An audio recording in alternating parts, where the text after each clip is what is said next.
नमस्कार, city post live के इस खास खबर में आपका स्वागत है। मैं आपके लिए बड़ी खबर लेकर आया हूं, राजनीतिक गलियारे से खबर है। लेकिन उसके पहले मैं आपको एक चीज बता दूं कि उपेंद्र कुशवाहा जो लगातार बीजेपी और नीतीश कुमार के खिलाफ मोर्चा खोले हुए हैं, आखिरकार वो अपने ही जाल में फंसते नजर आ रहे हैं। और सबसे बड़ी खबर यह है कि उनकी पार्टी के नेताओं ने ही उपेंद्र कुशवाहा को मुर्गा बना दिया है। एक ऐसा मुर्गा जिसकी एक टांग बंधी हुई है पार्टी के नेता के चौकी से। यानी उपेंद्र कुशवाहा फड़फड़ा रहे हैं लेकिन कहीं जा नहीं सकते हैं, उड़ नहीं सकते हैं। उड़ने की कोशिश करेंगे तो उनकी बलि चढ़ा दी जाएगी, यानी उनको हलाल कर दिया जाएगा। इस मूड में रालोसपा के नेता आ गए हैं। और ये कोई छोटे मोटे नेता नहीं हैं जिन्होंने उपेंद्र कुशवाहा को अपना मुर्गा बना लिया है। वो बड़े नेता हैं भगवान सिंह कुशवाहा। उन्होंने बहुत बड़ा हंगामा कर दिया है, बहुत बड़ी खबर दी है सिटी पोस्ट लाइव को सबसे पहले कि वो बहुत जल्द ही जेडीयू में शामिल हो जाएंगे। और अकेले नहीं होंगे, उनके साथ पार्टी के दर्जनों बड़े नेता, हजारों कार्यकर्ता शामिल होंगे। जाहिर है कि जो रालोसपा के अंदर नेता जो हैं, उनका जो महत्वाकांक्षा था उसको हवा दे दी है जेडीयू ने। और उस महत्वाकांक्षा की वजह से उपेंद्र कुशवाहा आज मुर्गा बने हुए नजर आ रहे हैं। तो कैसे उपेंद्र कुशवाहा को उनकी पार्टी के नेताओं ने मुर्गा बनाकर अपने चौकी के खूंटे से बांध कर रखा है, वो तस्वीर भी हम आपको दिखाएंगे। और भगवान सिंह कुशवाहा किस तरह से पार्टी को तोड़ देने का ऐलान कर रहे हैं और नीतीश कुमार की तारीफ कर रहे हैं, वो भी दिखाएंगे। भगवान जी, आपका स्वागत है सिटी पोस्ट लाइव में। हम लोग जानना ये चाहते हैं कि अभी जो ये हाई वोल्टेज ड्रामा चल रहा है, महीनों से चल रहा है, ये क्या है मतलब इसका? दरअसल जहाँ तक मैं समझता हूँ, हाई वोल्टेज ड्रामा की संज्ञा देना मैं उचित नहीं समझता हूँ। उपेंद्र कुशवाहा जी आज भी एनडीए में हैं, आज के तारीख तक एनडीए में हैं और भारत सरकार में मानव संसाधन मंत्री हैं। और हमेशा वो बोलते रहते हैं कि हम नरेंद्र मोदी को पुनः देश के प्रधानमंत्री देखना चाहते हैं और इस दिशा में पहल भी कर रहे हैं।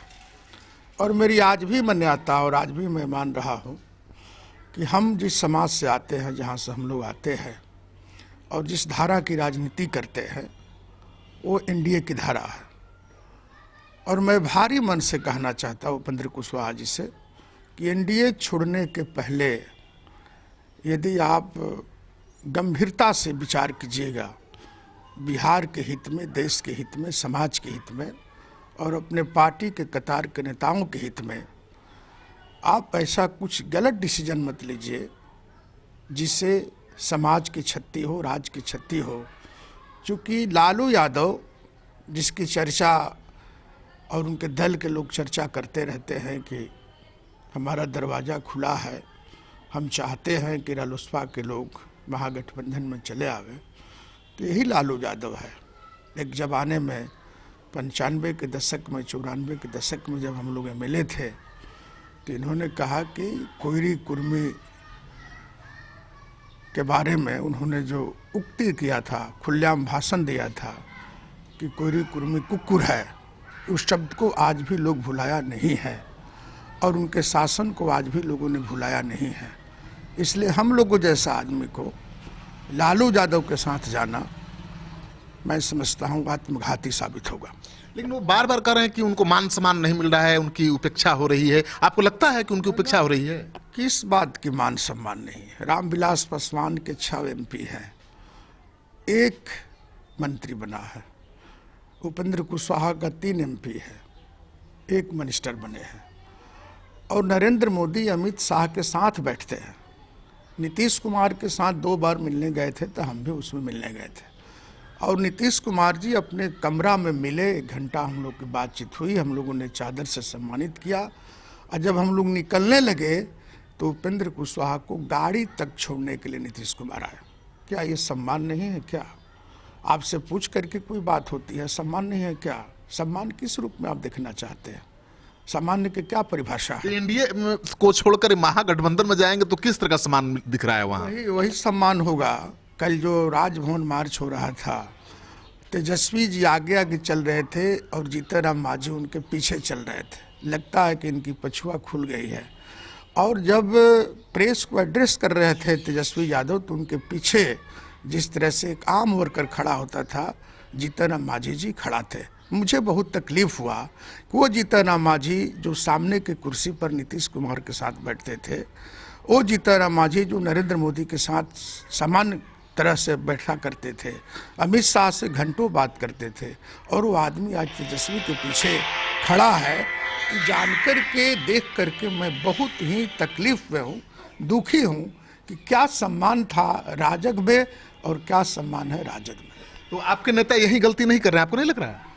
हम तो बार बार कहते हैं कि आप उपेंद्र जी, कल का जमाना हम ही लोग का है, तेजस्वी का जमाना नहीं है। आप एनडीए में रहिए, कल आप भी शीर्ष कुर्सी तक पहुंच सकते हैं और दूसरा कोई नहीं पहुंचाएगा, एनडीए ही पहुंचा सकता है। लेकिन अभी तक जो कर रहे हैं उससे कितना नुकसान हुआ है, क्योंकि उनका स्टैंड ही क्लियर नहीं है। कभी महागठबंधन के नेताओं से मिलाते हैं, कभी एनडीए के खिलाफ, नीतीश कुमार के खिलाफ मोर्चा खोले रहते हैं। दरअसल यही तो दिक्कत है। हम लोग भी चिंतित रहते हैं कि आप जिसके साथ है उनके साथ रहना चाहिए। क्या है शरद यादव की क्या हैसियत है आजकल? शरद यादव एक वार्ड कमिश्नर को भी नहीं जिता पाएंगे, उनसे मिलने के क्या तुक है? आप स्वयं लीडर है, आपके पास हम लोग जैसा नेता है, हम लोग जैसा दोस्त है, मित्र है, और हम लोग त्यागी आदमी हैं। हम तो उनसे कहा था कि आप जितना सीट मिले आप एनडीए में रहिए, हम लोग ललायत नहीं हैं लोकसभा चुनाव लड़ने के लिए, हम लोग असेंबली चुनाव लड़ेंगे, हम लोग असेंबली लड़ेंगे, लेकिन आप एनडीए के साथ रहिए और एनडीए के साथ जो सम्मान है वो आपको दूसरे दल में, दूसरे गठबंधन में सम्मान नहीं मिलेगा। अब तक जो कर रहे हैं उससे नुकसान हुआ है कि नहीं, उनकी छवि को, उनकी इमेज को, उनकी पार्टी को? बिल्कुल नुकसान हुआ है। अब सभी दल के लोग ये कहना शुरू कर दिए हैं कि कब क्या बोलेंगे, ये बड़ा मुश्किल काम है। पार्टी की कतार के भी साथी लोग बोलते हैं कि थोड़ा भाषा पर संयम बरतने की ज़रूरत है, और जहां आप हैं, आज के तारीख तक है, आज मैंने अखबार में पढ़ा, भारत सरकार के प्रधानमंत्री पर भी कमेंट है, बिहार के मुख्यमंत्री पर भी कमेंट है। अरे आज के तारीख तक, आज आपको 2 तारीख है, आज के तारीख तक भारत सरकार में मंत्री है, जिसके नेतृत्व में आप मंत्री हैं, उस पर भी कमेंट पेश कर रहे हैं।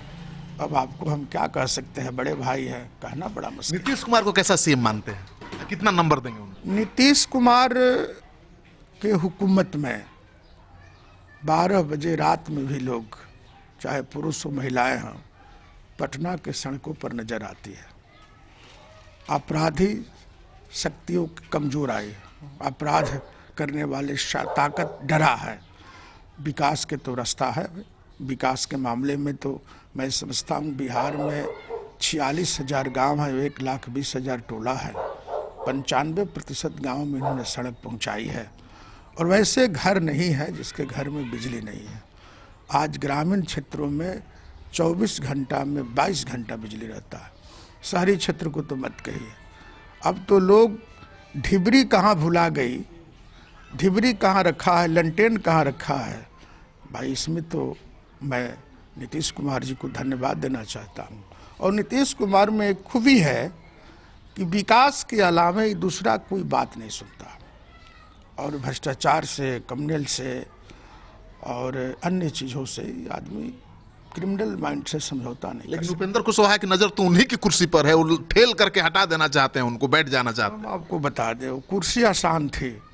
अब नीतीश कुमार जी कितना दिन तक सीएम रहते? अब एक उम्र होती है काम करने का, हम लोग का भी एक उम्र है काम करने का। अब 10 साल के बाद हम ही लोग थक जाएंगे, नीतीश कुमार की भी। और नीतीश कुमार जी के कुर्सी तक पहुंचाएगा राजद नहीं, राजग पहुंचाएगा। इसलिए धैर्य के साथ माननीय उपेंद्र कुशवाहा को राजग में रहना चाहिए। आपकी बात से तो यही लग रहा है कि आपकी पार्टी के ज़्यादातर नेता, बड़े नेता महागठबंधन में जाने के पक्ष में नहीं, एनडीए के साथ बने रहना चाहते हैं, और ऐसे में उपेंद्र कुशवाहा महागठबंधन में जाने का फैसला लेते हैं तो पार्टी ही टूट जाएगी। हाँ, हम तो पार्टी में बिखराव होने की संभावनाएं प्रबल दिख रही है, और हम उनसे आग्रह करेंगे, भारी मन से आग्रह करेंगे कि दल को बचाइए, बिहार को बचाइए, देश को बचाइए, अब राजग में बने रहिए। यानी वो जाएंगे अगर महागठबंधन में तो भगवान कुशवाहा तो छोड़ ही देंगे? ना, हम तो पक्ष में नहीं हैं, हम एनडीए के पक्ष में हैं। हाँ, तो गलत है, यूपीए के पक्ष में नहीं है। लेकिन महागठबंधन में जाएंगे तो छोड़ ही देंगे आप। ना, हम तो रह जाएंगे ही, जहां है वहीं रहेंगे। तो आपने देखा कि उपेंद्र कुशवाहा की पार्टी के सबसे कद्दावर नेता हैं भगवान सिंह कुशवाहा, और ये नीतीश कुमार की तारीफ कैसे कर रहे हैं आपने ये भी सुना। दूसरी तरफ इनके पार्टी के सुप्रीमो नीतीश कुमार पर लगातार निशाना साध रहे हैं, और इन्होंने तो चेतावनी दे दी है कि भाई सोच समझकर फैसला लीजिएगा, नहीं तो आपकी पार्टी टूट जाएगी। जाहिर है कि उपेंद्र कुशवाहा संकट में हैं, गंभीर संकट में हैं, और वो तय नहीं कर पा रहे हैं कि उन्हें क्या करना है, क्योंकि एक तरफ उनको खुले मन से आमंत्रण भी नहीं मिल पा रहा है। जब से उन्होंने बीजेपी से सीटों को लेकर तालमेल को लेकर के हंगामा शुरू किया है और बीजेपी ने उनके अल्टीमेटम को नज़रअंदाज कर दिया है, तब से तो तेजस्वी ने एक बार भी उनको खुलकर आमंत्रित नहीं किया। ऐसे में अगर बीजेपी से वो निकाल बाहर किए जाते हैं तो क्या तेजस्वी यादव के यहाँ उन्हें वो मान सम्मान मिलेगा जो एनडीए में नहीं मिला? ये सबसे बड़ा सवाल है, आप फैसला करिए। आपको हमारा कार्यक्रम अच्छा लगे तो दोस्तों के साथ शेयर करिए, हमारे यूट्यूब चैनल को सब्सक्राइब करना बिल्कुल मत भूलिए। आपका सहयोग समर्थन लगातार मिल रहा है। पिछले 3 महीने में 1 लाख से ज़्यादा पाठकों ने हमारे चैनल को सब्सक्राइब किया है, इसके लिए बहुत बहुत आभार। नमस्कार।